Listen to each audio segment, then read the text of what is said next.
Brilliance Audio presents Misadventures with a Twin by Elizabeth Hayley, performed by Summer Morton and Jeremy York.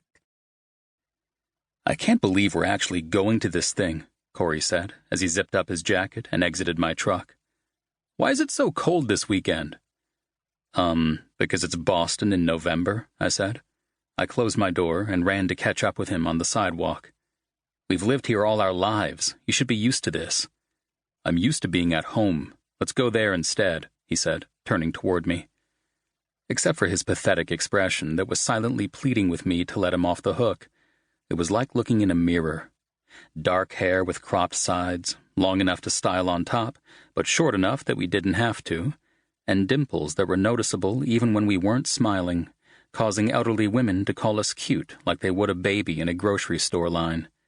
Even after almost 30 years, it was tough for most people to tell us apart. I can't understand why you haven't had a date in a couple of months. You're a blast, I said dryly. Aren't you supposed to be the friendlier one? It's just that we haven't talked to most of these people in years. It's weird.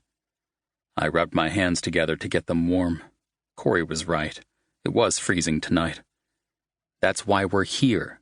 We can talk about all the crazy shit we used to do. He raised an eyebrow at me. You still do crazy shit. Okay, so we'll tell everyone about all the new crazy shit. Corey rolled his eyes and laughed. Come on, you know it'll be fun.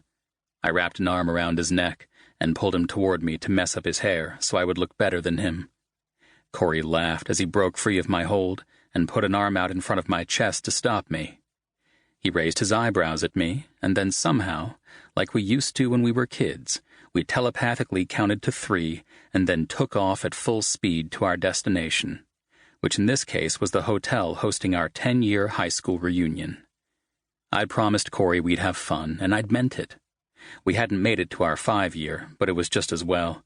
5 years ago, we were still living at home and working part-time.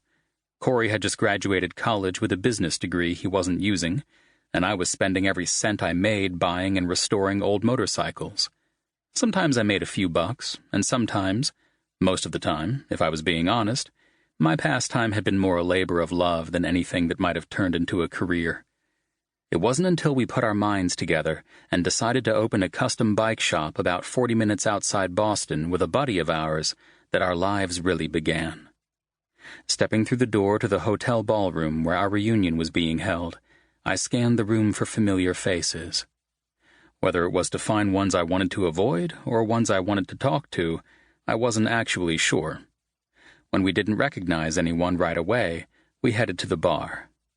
What are we drinking tonight? I asked Corey.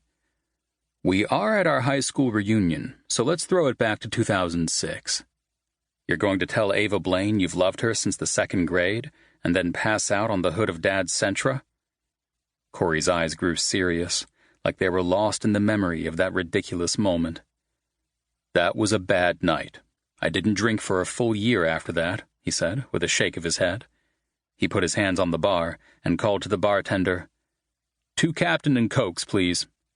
Ah, I said, tossing some money onto the bar after we got our drinks. I forgot all about your Captain phase.